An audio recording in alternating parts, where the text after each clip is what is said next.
I was at my son's grave holding my grandchildren when my daughter-in-law came closer and said, "Keep the kids. I want the beach house and the company." I couldn't believe it. But 17 years later, one of my grandchildren became a millionaire, and what he did. I'm glad to have you here. Follow my story until the end and comment the city you're watching from, so I can see how far my story has reached. I never thought I'd be burying my son at 59.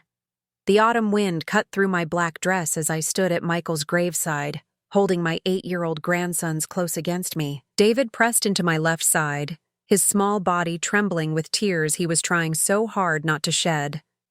Danny leaned against my right hip, thumb in his mouth for the first time in 2 years. The cemetery was full of people who loved Michael. His college friends, co-workers from the construction company he'd built from nothing, neighbors who'd watched him grow up, everyone except the person who should have been there most of all, his wife. Saoirse stood 15 feet away from us, checking her phone. Even at her husband's funeral, she couldn't be bothered to comfort her own children. Her black designer dress probably cost more than I made in 3 months working at the hospital, and her heels clicked impatiently against the ground every few minutes. I watched her during the service, searching for any sign of grief, any indication that she understood what we'd lost. Michael had been everything to me, my only child, my pride and joy, the man who called me every Sunday without fail, and brought the boys to visit every other weekend. To her, he'd apparently been nothing more than a provider. When the last shovelful of dirt hit the casket, I felt something inside me break, the finality of it. My boy was gone, and these 2 little ones clinging to me were all I had left of him. "Grandma Joyceann," David whispered, tugging at my coat. "When can we go home? Home. Where was that now?" Michael's house felt too empty, too quiet without his booming laugh filling the rooms. My small apartment barely had space for weekend visits, let alone 2 growing boys. "Soon, sweetheart," I murmured, stroking his dark hair that looked so much like his father's. That's when I saw Saoirse walking toward us, not to comfort her children or share in our grief, but with a manila folder tucked under her arm and an expression I'd never seen before. Cold calculation mixed with something that looked almost like excitement. "Joyceann," she said, her Irish accent making my name sound sharp and foreign. "We need to talk." I tightened my arms around the boys. Something in her tone made every instinct I had scream danger. "Can't this wait? The children need stability," she interrupted, opening the folder. "That's exactly what we need to discuss." She pulled out a thick stack of papers, already filled with signatures and legal stamps. My heart sank as I recognized what they were. Custody documents. "I've already spoken with my attorney," Saoirse continued, her voice matter of fact, as if she were discussing the weather instead of my grandson's future. "As their mother, I have full legal rights to determine their care." "Of course you do," I said slowly, not understanding where this was headed. "They're your sons." The smile that crossed her face then was the coldest thing I'd ever seen. "Yes, they are, and I've decided that you should take them." The words hit me like a physical blow. "What?" "You heard me. I want you to have full custody." She thrust the papers toward me. "I've already signed everything. You just need to add your signature." I stared at the documents, my mind reeling. This was what I'd hoped for, what I'd been too afraid to even suggest. The boys needed me, and God knew I needed them. But the way she was presenting it, like she was doing me a favor instead of abandoning her children. "Saoirse," I said carefully, "are you sure about this? They've just lost their father. They need their mother now more than ever." She laughed, a sound completely inappropriate for a cemetery, especially one where we'd just buried her husband. "Oh, Joyceann, you're so naive. Those boys will be fine with you. You raised Michael well enough, didn't you?" There was something underneath her words, something that made my stomach clench with dread. "What aren't you telling me?" She leaned closer, her voice dropping to barely above a whisper. "I want the beach house, and Michael's company, all of it." The truth hit me like a sledgehammer. This wasn't about what was best for David and Danny. This was about money.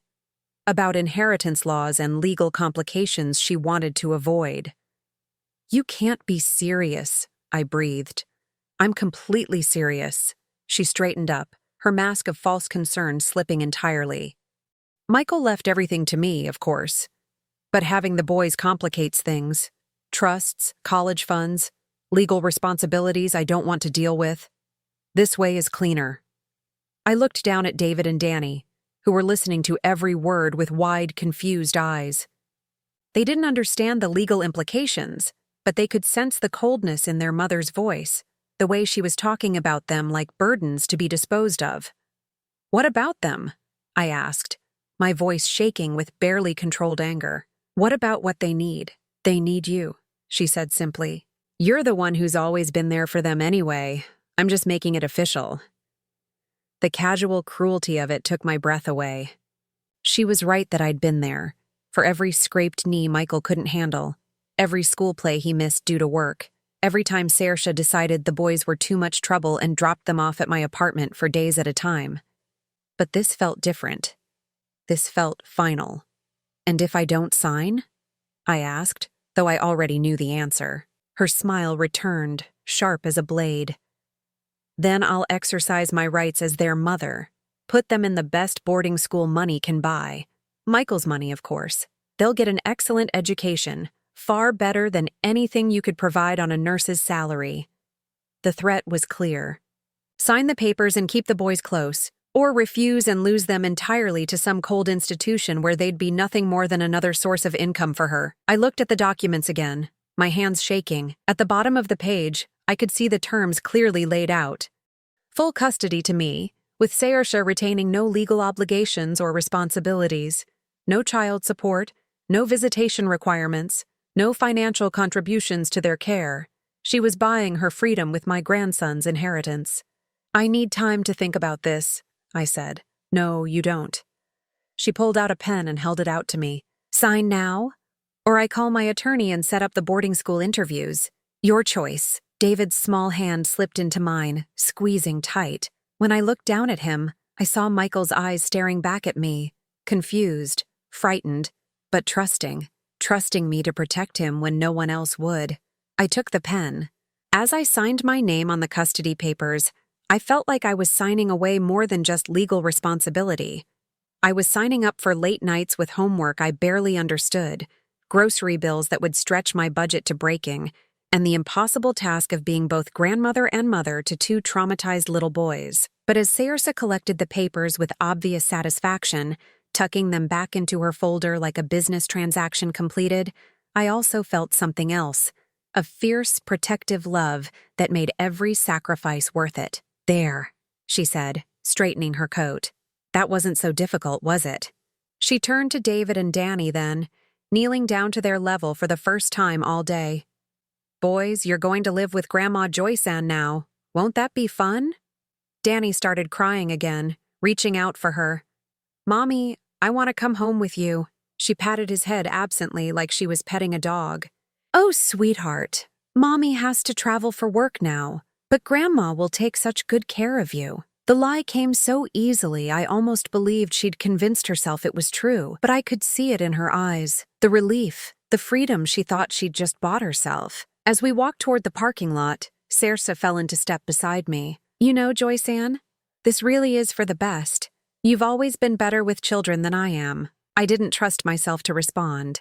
If I opened my mouth, I might say something I'd regret in front of the boys. "I'll send their things over tomorrow," she continued. "And don't worry about the financial aspects. Michael's life insurance should cover most of their needs." Life insurance that would go to her, of course, along with the beach house, the company, the savings accounts, everything Michael had worked so hard to build for his family's security. When we reached my car, she leaned down to kiss both boys goodbye. They clung to her despite everything, because she was still their mother, still the person they wanted to love them back. "Be good for Grandma," she said, already backing away. "Mommy will call you soon." It was the last promise she would break, though I didn't know it yet. As I buckled the boys into my back seat, watching Saoirse drive away in Michael's expensive SUV without a single look back, I made a silent promise of my own. I would love these children with everything I had. I would give them the stability and security their mother had just traded away for money. And someday, somehow, I would make sure they understood that they were worth more than any inheritance. They were priceless. The first week was the hardest. David and Danny cried themselves to sleep every night in my small guest room, calling for their mother who never called back. I'd rock them until my arms ached, singing the same lullabies I'd sung to Michael 30 years ago. During the day, I tried to maintain some sense of normalcy. I enrolled them in the elementary school near my apartment, a far cry from the private academy they'd attended before. The teachers were kind but overwhelmed, dealing with classes twice the size of what the boys were used to. "Mrs. O'Brien," David said one afternoon, using Michael's last name the way he always had, "why doesn't Mommy want to see us anymore?" I knelt down to his level in my tiny living room, where his backpack and Danny's were scattered among the toys I'd hastily bought at the dollar store. How do you explain abandonment to an 8-year-old? How do you tell a child that his mother chose money over him? "Sometimes grown-ups make decisions that don't make sense to us," I said, pulling him onto my lap. "But what matters is that you're loved and safe." "But I miss her," he whispered against my shoulder. "I know, sweetheart. I know." That night, after the boys were finally asleep, I called the attorney Michael had used for his will. James Morrison was a kind man who'd known our family for years, and his voice was heavy with sympathy when I explained the situation. "Joyceann, I have to be honest with you," he said after I'd told him everything. "What Saoirse did was perfectly legal. As the surviving spouse, she inherited everything, and as the boys' mother, she had every right to place them in your care." "But she abandoned them," I protested, pacing my small kitchen. "She signed away all responsibility. Doesn't that count for anything?" "Morally, absolutely. Legally, it's complicated." I could hear him shuffling papers on his desk. "The custody documents she had you sign are ironclad. She terminated her parental rights voluntarily, which means she has no legal obligation to support them financially." My heart sank. "So there's nothing we can do?" "I didn't say that." His voice brightened slightly. "Give me some time to research this. There might be options, especially if we can prove that Michael intended for the boys to benefit from his estate." For 2 weeks, I allowed myself to hope. James called regularly with updates. He was looking into trust structures, examining the original will, consulting with colleagues who specialized in inheritance law. Meanwhile, life moved forward whether I was ready or not. The boys' clothes from their old house arrived in garbage bags, delivered by a moving company Saoirse had hired. No personal note, no explanation, just their belongings dumped on my doorstep like unwanted furniture. I spent my days off from the hospital trying to make my apartment feel like home for them. I pushed my dining table against the wall to make room for a secondhand desk where they could do homework. I hung their drawings on the refrigerator and bought a small bookshelf for Danny's collection of picture books. The hardest part was the questions from strangers. Other parents at school pickup, neighbors in the hallway, even some of my coworkers at the hospital. Everyone wanted to know where the boy's mother was, why I was suddenly parenting again at 59.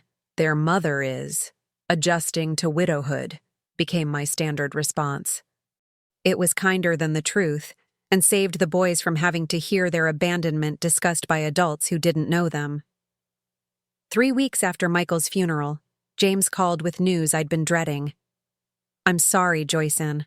I've exhausted every legal avenue. The will is airtight. Everything goes to Saoirse as the surviving spouse. And since she voluntarily relinquished custody, the boys have no claim to any of Michael's assets." I sank into my kitchen chair, watching through the window as David and Danny played in the small courtyard outside our building. They were adapting better than I'd expected, making friends with the other kids in our complex, but I could see the sadness that never quite left their eyes. "What about Michael's life insurance?" I asked. "Also goes to her, since she was the named beneficiary." James's voice was gentle but firm. "I know this isn't what Michael would have wanted, but legally we don't have a case." After I hung up, I sat in my kitchen for a long time, staring at the bills spread across my table. The boys needed new winter coats, their shoes were getting too small, and Danny had asked if he could take piano lessons like he used to. My salary as a hospital nurse barely covered my own expenses, let alone supporting 2 growing children. That evening, I was helping David with his math homework when my phone rang. The caller ID showed a number I didn't recognize, but the Irish accent was unmistakable. Joyceann, it's Saoirse. My grip tightened on the phone. It had been a month since the funeral, a month of silence while her sons cried themselves to sleep, asking when Mommy would call. The boys will want to talk to you, I said, reaching for David's shoulder. Oh no, don't bother them. I'm sure they're busy with homework or something. Her voice was bright and cheerful, like she was calling an old friend instead of the children she'd abandoned. I was actually calling to let you know I'll be traveling for a while. Traveling? Yes, I've decided to take some time to find myself, I suppose. I thought you should know in case you needed to reach me, though I can't imagine why you would. Through the phone, I could hear music in the background, laughter, the clink of glasses. She was at a party while her children did homework at a second-hand desk in my cramped apartment. Saoirse, I said carefully, the boys miss you. They ask about you every day. Well, children are resilient. They'll adjust. She paused, and I heard her say something to someone in the background. Listen, I have to run. Take care of them, won't you? The line went dead. I stared at the phone for a long moment, fury building in my chest like a physical thing. Was that Mommy? Danny appeared in the doorway, his stuffed elephant tucked under his arm. I forced a smile. Yes, sweetie. She wanted me to tell you she loves you very much. It was a lie, but it was the kind of lie that protects a child's heart. The truth, that their mother was out partying while they struggled to understand why she didn't want them, could wait until they were old enough to handle it. Over the next few months, I watched from a distance as Saoirse's life unfolded through social media posts that the boys were too young to see. Photos from Cabo, from New York, from Paris. Designer dresses and expensive restaurants and handsome men who weren't Michael. She was living the life she'd always wanted, funded by my son's hard work and sacrifice. Meanwhile, I was picking up extra shifts at the hospital, working weekends and holidays to pay for the boys' school supplies and clothes. The beach house Michael had loved so much, the one where he'd taught the boys to fish and build sandcastles, was put up for sale within 2 months of his death. I drove by it once and saw the sold sign in the yard, a part of Michael's legacy, gone to the highest bidder. The construction company he'd built from nothing lasted a little longer. Saoirse tried to run it for a few months, but without Michael's knowledge and hands-on management, contracts started falling through. She sold it for a fraction of what it was worth to a competitor who kept the jobs, but changed the name. Everything Michael had worked for, everything he'd built to secure his family's future, was disappearing piece by piece to fund his widow's extended vacation from responsibility. But as I watched the boys slowly begin to heal, as I saw David's fierce determination in his schoolwork and Danny's gentle kindness with the other children, I realized something important. Saoirse could sell the house and the business, could squander every dollar Michael had earned, but she couldn't destroy the most valuable thing he'd left behind. His sons were growing up with integrity, with love, with the understanding that family meant more than money. They might not have inherited Michael's wealth, but they had inherited something far more precious, his character. 6 months after the funeral, as I tucked them into their bunk beds in what had become their permanent bedroom, David looked up at me with eyes that reminded me so much of Michael, it took my breath away. "Grandma Joyceann," he said quietly, "when I grow up, I'm going to buy back Daddy's house, the one by the beach." "That's a lovely thought, sweetheart," I said, kissing his forehead. "I mean it," he insisted with the serious intensity only an 8-year-old could muster. "I'm going to get it all back. Everything Mommy took from us." As I turned off their light and closed the door, I couldn't shake the feeling that David meant every word, and for the first time since Michael's death, I allowed myself a small smile. Saoirse thought she'd won by trading her children for money, but she'd made one crucial mistake. She'd underestimated what love could build from nothing. 7 years passed like seasons changing, slowly at first, then all at once. The boys grew from grieving 8-year-olds into teenagers with their father's strong jawline and my stubborn determination. David, now 15, had inherited Michael's head for business, while Danny, though quieter, possessed an emotional intelligence that reminded me of my son at his best. My small apartment had transformed over the years. The walls were covered with school photos, honor roll certificates, and Danny's artwork. David's corner was dominated by a desk he'd built himself, surrounded by business books he'd borrowed from the library, and notebooks filled with ideas that seemed far too sophisticated for a teenager. "Grandma, look at this," David said one evening, spreading a newspaper across our kitchen table. He'd been tracking real estate prices in our old neighborhood for months, circling properties and making notes in the margins. The beach house, Michael's beach house, was for sale again. The family who'd bought it from Saoirse 7 years ago was asking nearly double what they'd paid. "Remember what I told you when I was little?" David asked, his finger tracing the property listing. "About buying it back?" I remembered. How could I forget? It had been his constant refrain through middle school, his answer to every career day presentation and every "what do you want to be when you grow up?" question. "I remember," I said, settling into the chair across from him. "But David, honey, that's a lot of money. More than most people make in a lifetime." He looked up at me with eyes that were no longer a child's. "I know. That's why I've been planning." Planning. At 15, while his classmates worried about prom dates and college applications, David had been developing what he called his acquisition strategy. He'd read every business biography in our local library, subscribed to financial magazines with money from his part-time job at the grocery store, and somehow convinced the branch manager at our bank to let him observe loan meetings. "Mrs. Rodriguez says I can start working more hours this summer," he continued, referring to his supervisor at the store. "And I've been accepted to that business program at the community college, the one that lets high school students take classes." I felt a familiar mixture of pride and worry. David's drive was admirable, but I'd seen what the pursuit of money could do to people. I'd watched it destroy Saoirse's ability to love her own children. "Just promise me," I said, reaching across the table to cover his hand with mine, "that you won't let success change who you are. Your father was a good businessman, but he was a better man." David squeezed my hand. "I won't forget, Grandma. How could I? You remind me every day," and I did.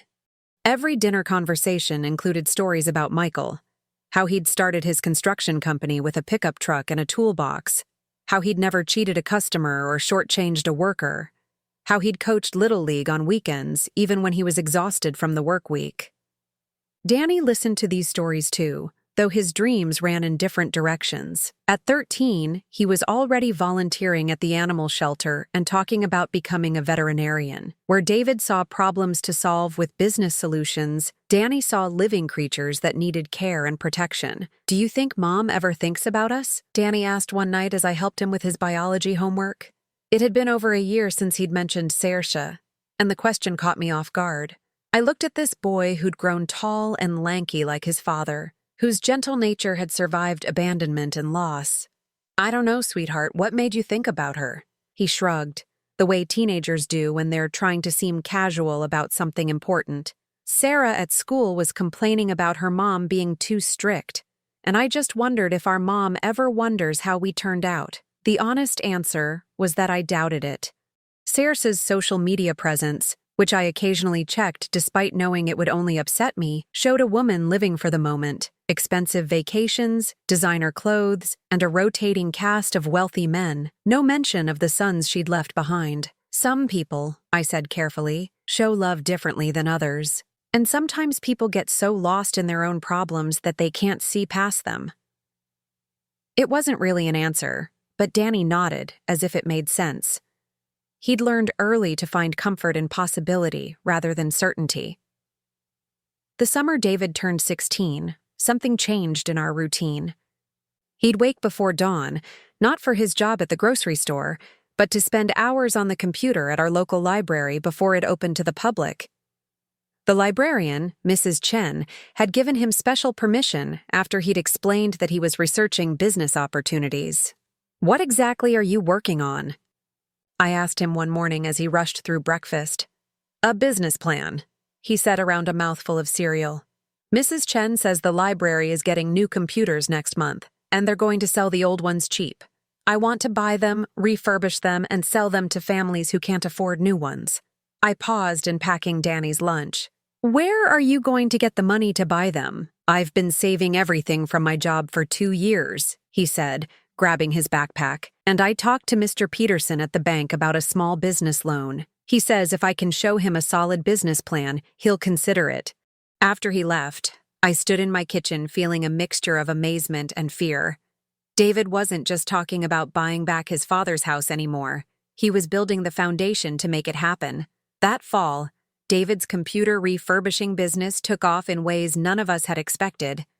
Word spread through our community about the reliable, affordable computers available through David's Tech Solutions.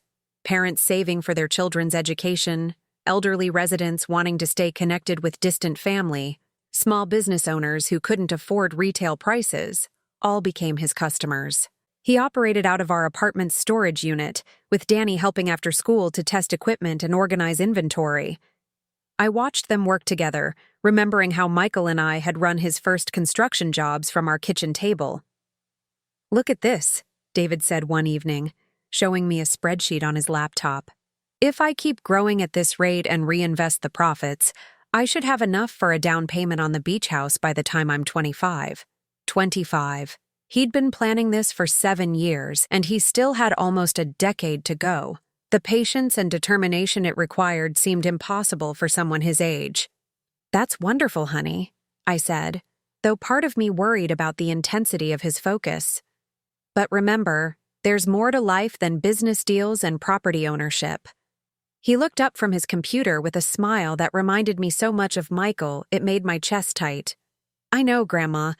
But this isn't just about the house. It's about proving that what she did to us wasn't the end of our story.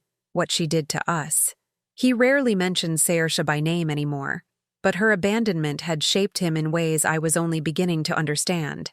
Every success was a small victory against the woman who'd decided her children weren't worth the inconvenience. The winter David turned 17, we received an unexpected visitor. I was making dinner when the doorbell rang, and through the peephole, I saw a well-dressed woman I didn't recognize. "Can I help you?" I asked through the door. "Mrs. O'Brien? My name is Margaret Ashford. I represent the Coastal Development Group. I'd like to speak with you about your grandson's business."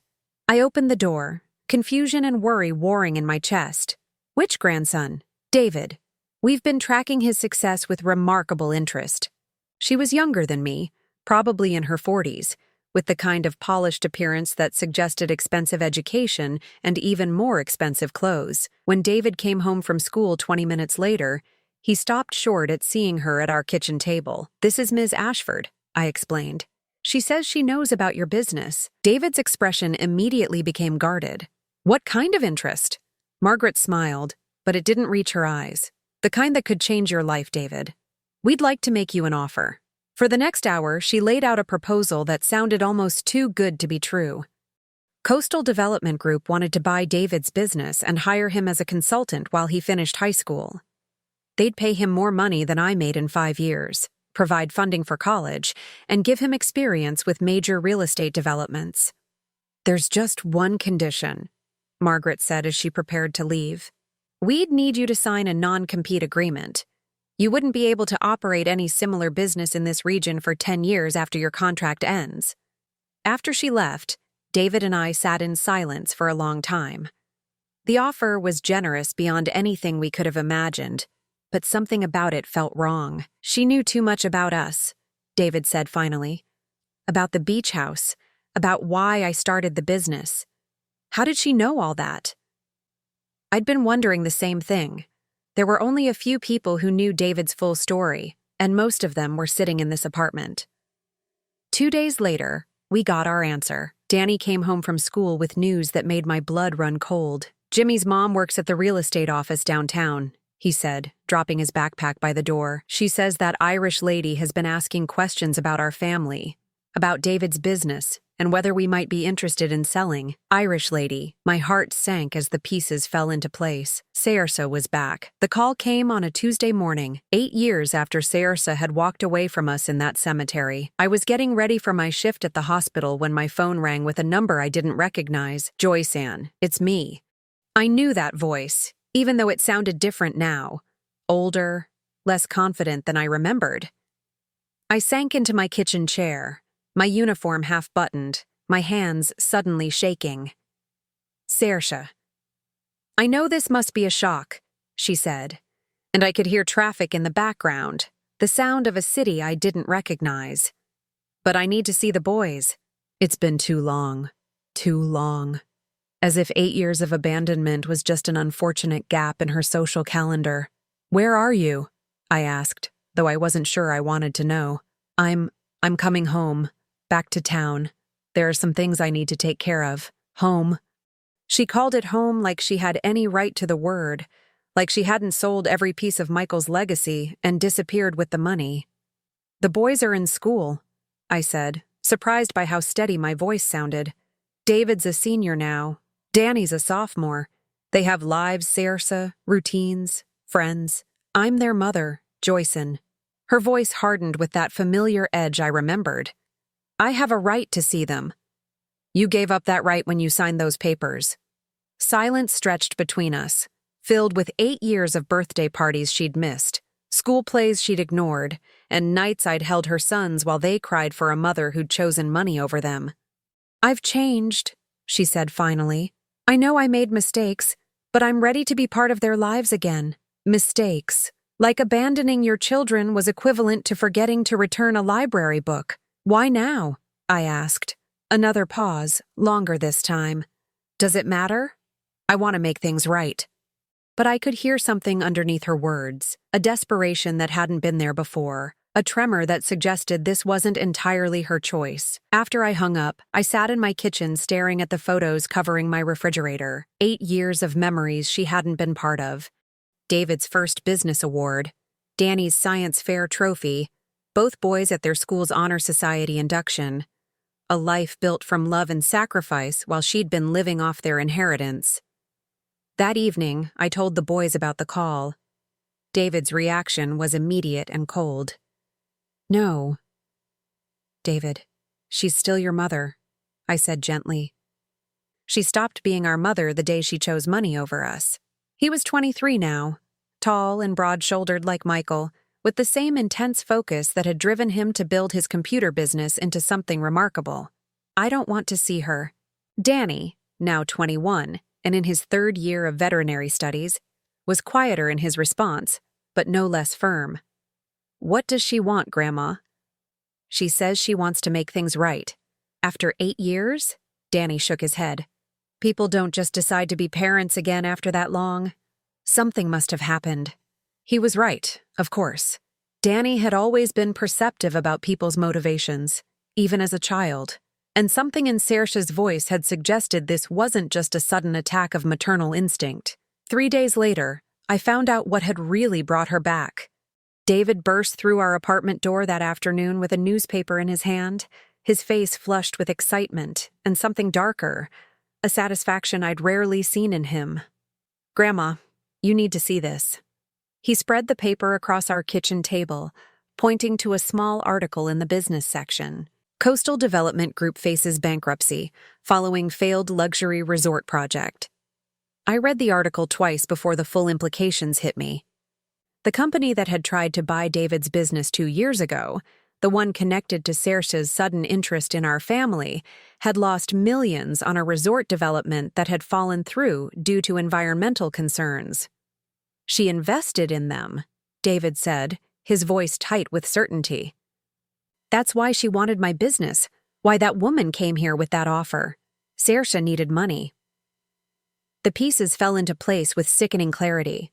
Saoirse hadn't developed maternal instincts after 8 years. She'd run through Michael's inheritance and was looking for new sources of income. She's broke, I said quietly. Not just broke. According to my contact at the bank, she owes money. A lot of money. David's eyes met mine, and I saw Michael's steel in them. She needs us. That evening, when Saoirse called again, I was ready for her. I've been thinking about what you said, I told her. About wanting to make things right. Oh, Joyceann, I'm so glad. I knew you'd understand. Where are you staying? Well, that's actually part of what I wanted to discuss. I was hoping. She trailed off, and I could almost hear her calculating how to frame her request. You need a place to stay. Just temporarily, until I get back on my feet. I thought maybe the boys would like to have their mother close by. The audacity was breathtaking. She'd abandoned her children, sold their inheritance, and now expected us to house her while she figured out how to extract more money from the family she'd discarded. "I think that's a wonderful idea," I said, ignoring David's sharp look from across the room. "Why don't you come for dinner tomorrow? We can discuss arrangements." After I hung up, David stared at me like I'd lost my mind. "Grandma, what are you doing?" "Giving her exactly what she deserves," I said, reaching for the phone to call Danny. The next evening, Saoirse arrived at our apartment carrying a single suitcase and wearing a smile that didn't quite reach her eyes. She looked older than her 44 years, with lines around her mouth that suggested stress and worry had been her constant companions recently. "Boys," she said, opening her arms as if 8 years of abandonment could be erased with a hug. David remained seated at our kitchen table, his expression politely cold. Danny stood but didn't move toward her, his veterinary training evident in the way he observed her like he was assessing an injured animal. "Hello, Saoirse," David said, deliberately using her first name instead of any maternal title. Her smile faltered. "Don't I get a hug? It's been so long." "Yes, it has," Danny said quietly. 8 years, 2 months, and 16 days. The precision of his count hit like a slap. Saoirse's composure cracked slightly, and for a moment I saw genuine emotion cross her face. Shame, maybe, or regret, but it was gone so quickly I might have imagined it. "Well," she said, settling into the chair I offered, "I suppose we have a lot to catch up on." Dinner was excruciating. Saoirse tried to play the role of interested mother, asking about school and work and friends. But her questions felt scripted, like she was following a manual for reconnecting with estranged children. The boys answered politely but offered nothing beyond the basic facts she requested. "David, I heard you have quite the business empire now," she said as I served dessert. "That must be very profitable." There it was, the real reason for her return, laid out as subtly as a brick through a window. "I do well enough," David said evenly. "And Danny, veterinary school must be expensive. I hope you're not drowning in student loans." "I have a scholarship," Danny replied. "And David helps with what the scholarship doesn't cover." Saoirse's eyes lit up at this information. How generous of him. It's wonderful when family helps family, isn't it? The irony was so thick I could taste it. This woman who'd sold her children's inheritance was lecturing them about family obligations. After dinner, as the boys cleaned up, Saoirse pulled me aside in the living room. "They've grown into such fine young men," she said, but I could see her calculating gaze taking in David's expensive laptop, the new furniture I'd bought with help from his business success, the framed photo of Danny's scholarship award ceremony. "No thanks to you," I said quietly. She flinched. "I know I made mistakes, Joyceann, but I'm here now. I want to be part of their lives. What you want," I said, "is part of their money." Her mask slipped entirely then, revealing the desperation underneath. "I'm in trouble, real trouble. There are people. I owe money to people who don't accept payment plans." "How much?" $2 million. The number hung between us like a physical thing. $2 million. More than most people would see in their entire lives, certainly more than a nurse's pension could cover. "And you thought your sons, the children you abandoned, would just write you a check? They're successful," she said. And now I could hear the desperation clearly. David's business, Danny's future as a veterinarian. They don't need all that money. They could help their mother. Their mother. I stood up, my voice shaking with fury I'd held back for 8 years. "You stopped being their mother when you chose money over them. You don't get to claim that title now that you need something." As if summoned by my words, David appeared in the doorway. "Is everything all right?" Saoirse turned to him with tears in her eyes, real ones this time. "David, sweetheart, I need your help. I've made some bad investments and now—" "I know about Coastal Development Group," David interrupted. "I know about the resort project. I know you're broke." Her face went white. "How did you—" "I make it my business to know things." His voice was calm, almost gentle, but there was something underneath it that made Saoirse step back, especially things that concern my family. I'm your family, she whispered. No, David said, his eyes never leaving her face. You were my mother. But family doesn't abandon each other when things get difficult. Family doesn't sell a child's inheritance to fund their own lifestyle. Family doesn't disappear for 8 years and then come back asking for money. Cyrus looked around desperately. At me, at Danny who'd appeared beside his brother, at the photos covering our walls that documented a life she'd chosen not to be part of.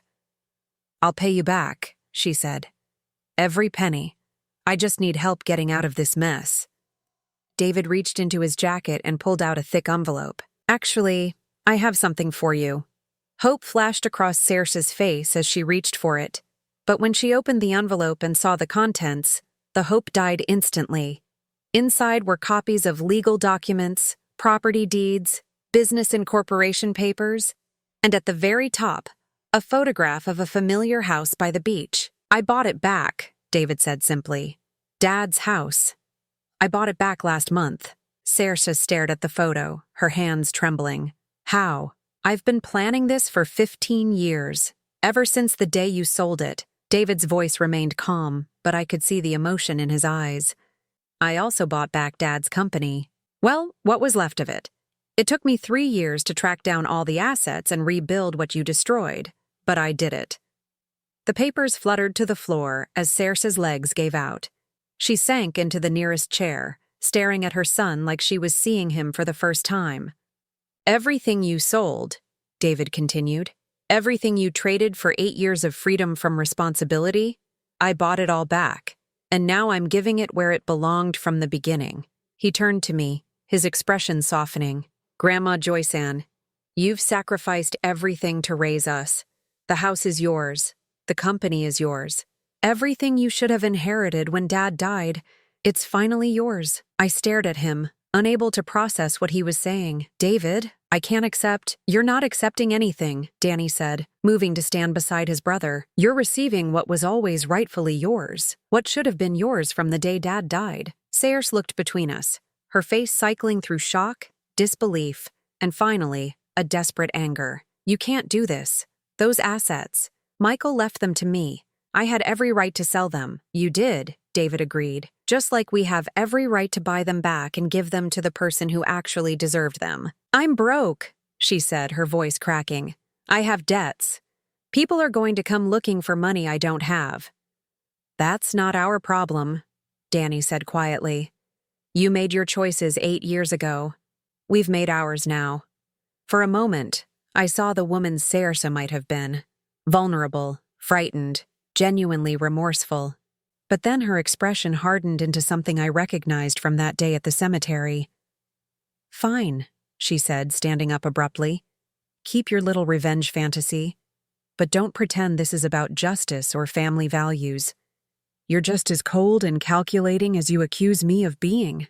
Maybe, David said, but we never abandoned anyone who needed us. She grabbed her suitcase, her movements sharp with anger and humiliation. This isn't over. You think you're so clever, but there are legal ways to challenge this. I was Michael's wife. I have rights. Actually, David said, reaching into another pocket, you don't. He handed her a single sheet of paper. As she read it, the color drained from her face entirely. A restraining order? Filed this morning, David confirmed. Based on your history of abandonment and your recent attempts to manipulate us for financial gain. You're not allowed within 500 feet of any of us or any property we own. You planned this, she whispered. For 15 years, he said without apology. Ever since I was 8 years old and watched you walk away from your children at their father's funeral. Saoirse looked at me one last time, her eyes filled with something that might have been real regret. Joyceann, surely you can't approve of this. I thought about 8 years of double shifts, of choosing between groceries and the boys' school supplies, of holding them while they cried for a mother who never called. I thought about Michael's dreams for his sons, and how I'd watch them grow into men who honored his memory through their actions, not their bank accounts. You made your choice 8 years ago, I said quietly. We're making ours now. After she left, the three of us sat in stunned silence. The apartment felt different somehow, as if a weight I hadn't realized we'd been carrying had finally been lifted. "The house keys are in the envelope," David said eventually. "We can drive out there tomorrow if you want. See what needs to be done to make it feel like home again." I looked at these two young men who'd grown up too fast, who'd learned lessons about loyalty and sacrifice that no child should have to learn. They were nothing like the woman who'd given birth to them, and everything like the man who'd raised them for the brief time he'd had. "Are you sure about this?" I asked. "Both of you worked so hard." "We worked hard for family," Danny interrupted. "You're our family. You're the only mother we've really ever had." As I held those property deeds in my trembling hands, looking at legal documents that represented Michael's dreams restored, I realized that David had kept his childhood promise in ways I'd never imagined. He hadn't just bought back a house, he'd reclaimed a legacy of love over greed, of loyalty over convenience.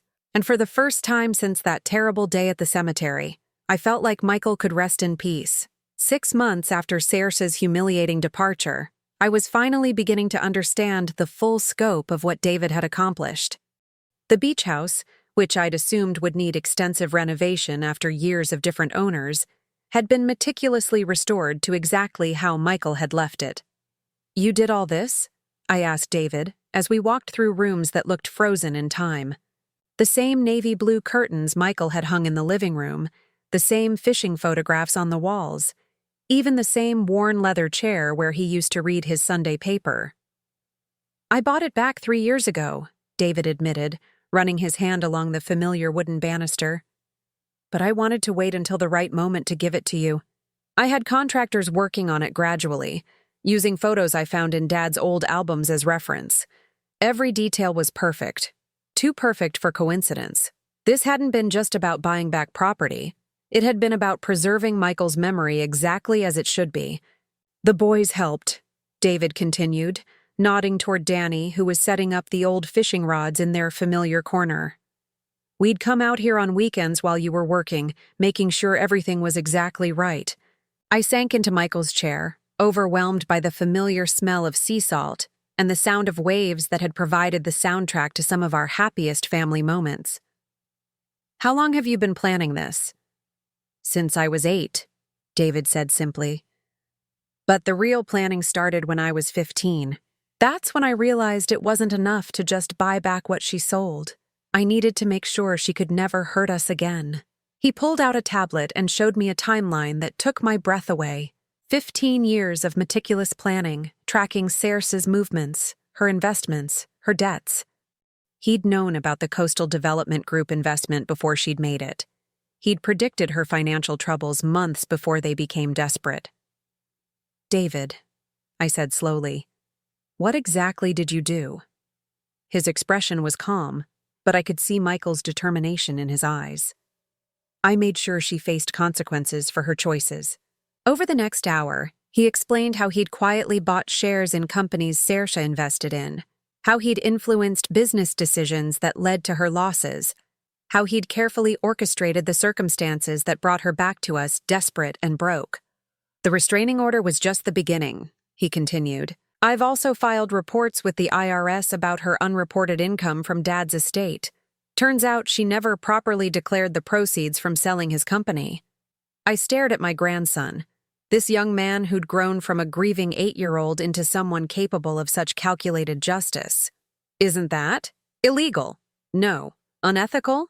Maybe. But neither is abandoning your children and selling their inheritance." His voice remained steady, but I could hear the years of hurt underneath it. "She taught me that family means nothing when money is involved. I learned the lesson well." Danny joined us then, having finished organizing the fishing equipment. "The authorities are also investigating her business partnerships. Apparently, there were some questionable deals involving properties she shouldn't have had access to." I looked between my grandsons, these men who'd become strangers to me in some ways. What about forgiveness? What about being the bigger person? "We forgave her years ago," Danny said quietly. "But forgiveness doesn't mean forgetting consequences. It doesn't mean pretending that actions don't have repercussions." David nodded. "She chose money over family. Now she gets to live with that choice, all of it."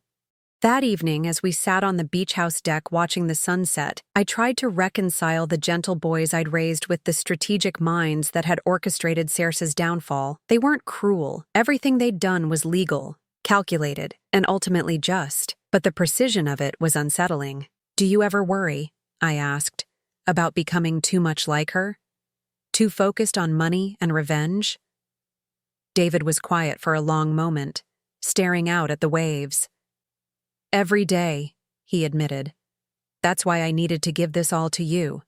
The house, the company, all of it. To prove to myself that I could choose family over profit. And because," Danny added, "you deserve to have what was rightfully yours from the beginning." 2 weeks later, we received word that Circe had been arrested. Tax evasion, fraud, and what the newspapers called questionable business practices related to inheritance manipulation. The charges were serious enough to warrant federal investigation. I felt no satisfaction in her downfall, only a deep sadness for the woman she might have been if she'd chosen differently all those years ago. David, however, seemed finally at peace. "She won't be able to hurt anyone else's family now," he said as we read the news together. "Is it over then?" I asked. He looked up from the newspaper, and for a moment I saw the 8-year-old boy who'd promised to buy back his father's house. For her, yes. For us, it's just beginning. That afternoon, David showed me the plans he'd been working on for Michael's reconstructed company. Not just construction anymore, but affordable housing development, specifically for single mothers and elderly people on fixed incomes. Dad always said business should serve people, not the other way around, David explained, spreading blueprints across the kitchen table. I want to build something he'd be proud of. Danny had plans too. A veterinary clinic that would provide low-cost services for families who couldn't afford regular pet care. "Animals don't choose their families," he said, "but they deserve love and care regardless." Looking at these projects, I realized that Circe's abandonment had created something she never intended. 2 men who understood the value of true wealth. Not money, but security. Not profit, but purpose. Not taking, but giving. "There's one more thing," David said as the sun set over the beach. "I want you to know that we planned all of this, not out of hate for her, but out of love for you and for Dad's memory." He pulled out a final document, incorporation papers for the Joyceann O'Brien Foundation, dedicated to supporting grandparents raising their grandchildren. "We wanted to make sure other families don't go through what we did," Danny explained, "and that other grandmothers like you get the support they deserve." As I read through the Foundation's mission statement, tears blurred my vision. These boys, these men, had taken their pain and transformed it into purpose. They'd taken abandonment and turned it into activism. "The foundation will run everything," David continued. "The company, the properties, the investments. You'll never have to work again unless you want to.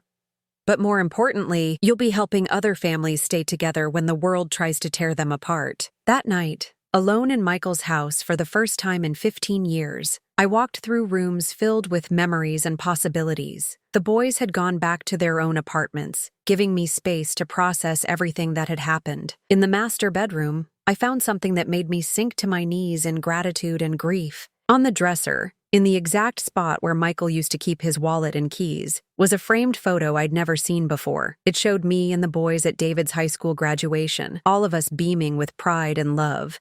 But it was the inscription that broke my heart. "For the mother who chose love over convenience, sacrifice over selfishness, and family over everything else. With eternal gratitude, Michael's sons." They'd signed it David and Danny O'Brien, not their mother's name.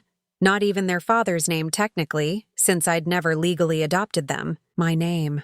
As I held that photo, I realized that David's plan had accomplished something far more important than revenge or justice. It had proven that family isn't about blood or legal documents or inherited wealth. It's about who shows up, who stays, who chooses love even when it's difficult, especially when it's difficult. Circe had taught her sons a valuable lesson, though not the one she'd intended. She'd shown them exactly what kind of person they didn't want to become, and in choosing differently, they'd given me the greatest gift possible, The knowledge that 15 years of sacrifice had created something beautiful and lasting. Outside, the waves crashed against the shore in their eternal rhythm, washing away the pain of the past and making room for whatever came next. For the first time since Michael's death, I felt ready for the future. 1 year later, I stood in the very cemetery where this story began, but this time I wasn't grieving. I was celebrating. It was Michael's birthday, and for the first time since his death, I felt his presence not as loss, but as love continuing through the lives he'd touched. David and Danny had driven me here in the morning, carrying fresh flowers and a bottle of Michael's favorite whiskey, not to drink but to pour on his grave as he'd always joked he wanted. The tradition felt right, connecting us to the man who'd shaped us all. "I think he'd be proud," Danny said, adjusting the flowers we'd placed on the headstone. "Of what we built, of what we became." "I know he would be," I replied, my voice steady now where it had once broken. "You've both become the kind of men he dreamed of raising." David stood quietly beside his father's grave, and I could see him having a private conversation with Michael's memory. After a few minutes, he turned to us with tears in his eyes, but a smile on his face. "I told him about the foundation," he said, "about the families we've helped, about you living in his house again." In the past year, the Joyceann O'Brien Foundation had supported 43 grandparents who'd taken custody of their grandchildren under difficult circumstances. We'd provided legal aid, financial support, and most importantly, a community of people who understood the unique challenges of parenting again later in life. The reconstruction company had built affordable housing units for 20 families, including 3 single mothers who'd been living in their cars. Danny's veterinary clinic had provided free pet care to over 200 families who couldn't afford to keep their beloved animals healthy. But the most satisfying part wasn't the numbers. It was the thank you letters from children who got to stay with grandparents instead of entering foster care, from families who had homes instead of shelters, from elderly people whose pets remained their companions instead of being surrendered to shelters. "There's something else," David said as we walked back to the car. "Something I wanted to tell you both on Dad's birthday." He pulled out an envelope, not the legal documents and property deeds of a year ago, but something smaller and more personal. "I've been in touch with some of Dad's old friends from high school. They're organizing a memorial scholarship in his name for kids who want to learn construction trades. Kids who need second chances, like Dad did when he was young." Michael had dropped out of college to support his sick mother, I remembered. He'd learned construction by working alongside men who were willing to teach him, and he'd never forgotten how those mentors had changed his life. "The first recipient is a 17-year-old girl whose parents died in a car accident," David continued. "She's been living with her grandmother, working part-time to help with expenses. Sound familiar?" I laughed through sudden tears. Very familiar. As we drove back to the beach house, I reflected on how different this drive felt from the one 15 years ago. Then, I'd been carrying 2 traumatized children to an uncertain future in a cramped apartment, wondering how we'd survive. Now, those children were successful men who'd chosen to use their success to help others. The uncertain future had become a life of purpose and meaning that exceeded anything I could have imagined. That evening, we had dinner on the deck as we did every Sunday now, a tradition that honored Michael's memory while celebrating the family we'd built from the ashes of loss and abandonment. "Any word on Saoirse's trial?" I asked, though I'd been avoiding following the news too closely. "Sentencing is next month," David replied, his tone neutral. "Her lawyers are pushing for a plea deal, but the federal charges are serious. Tax evasion, fraud, conspiracy. She's looking at significant jail time." I felt the familiar mix of sadness and justice that accompanied any mention of her name. Do you think she understands now what she lost?" Danny considered this thoughtfully. "I think she understands what she gave up. But I don't think she understands what she lost, because she never really knew what she had." It was a wise distinction. Saoirse had given up 2 children and the life they could have built together.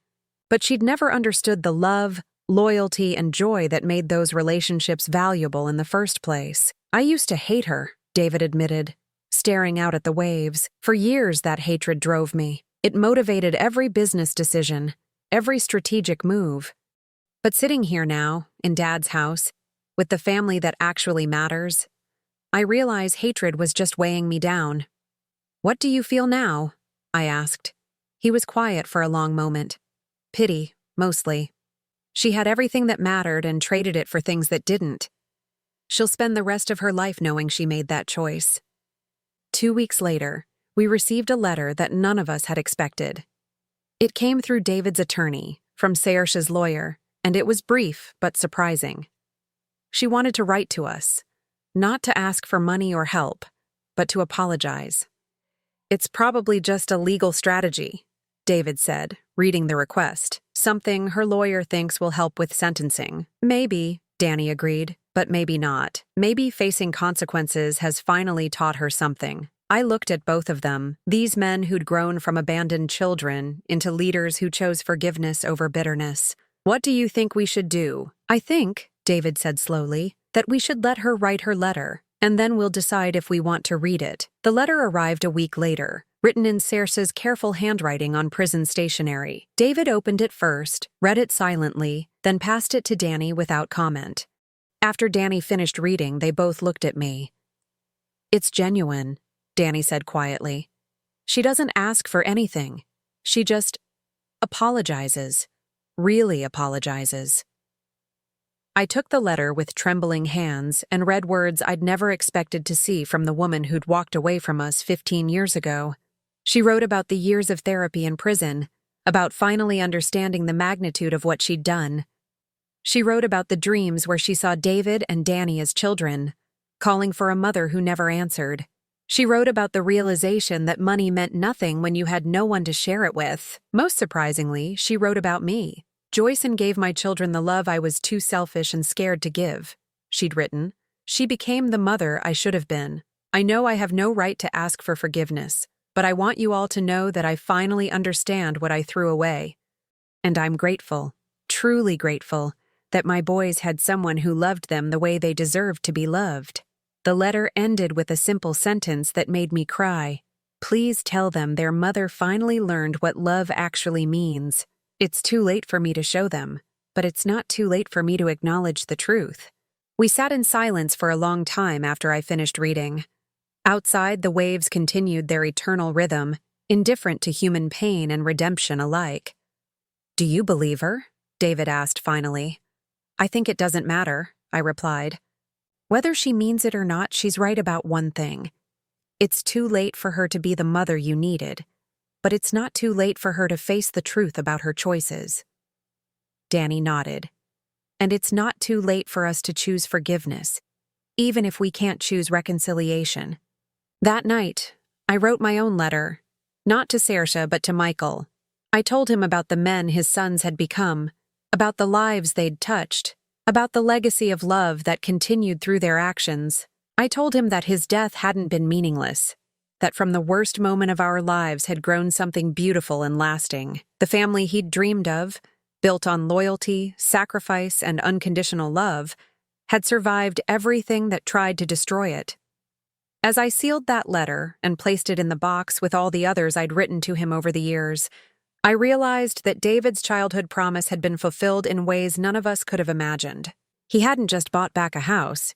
He'd reclaimed the idea that love is the only inheritance that truly matters.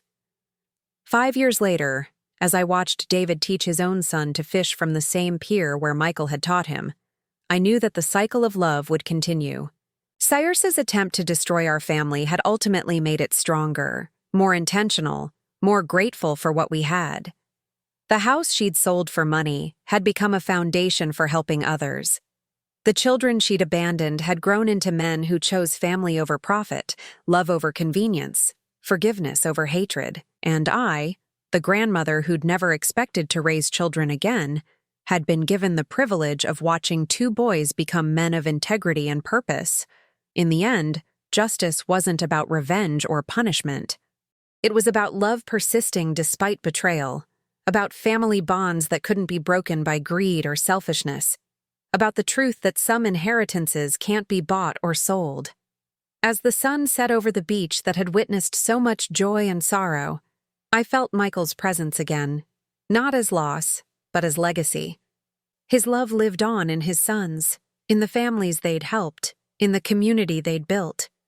Saoirse had learned too late that love is the only wealth that multiplies when shared. But her sons had learned that lesson early, and they'd built their lives around it. That was the inheritance that truly mattered. That was the justice that endured long after courts and prisons had done their work. Love had won, family had endured, and the little boy who'd promised to buy back his father's house had kept his word in ways that transcended property deeds and bank accounts.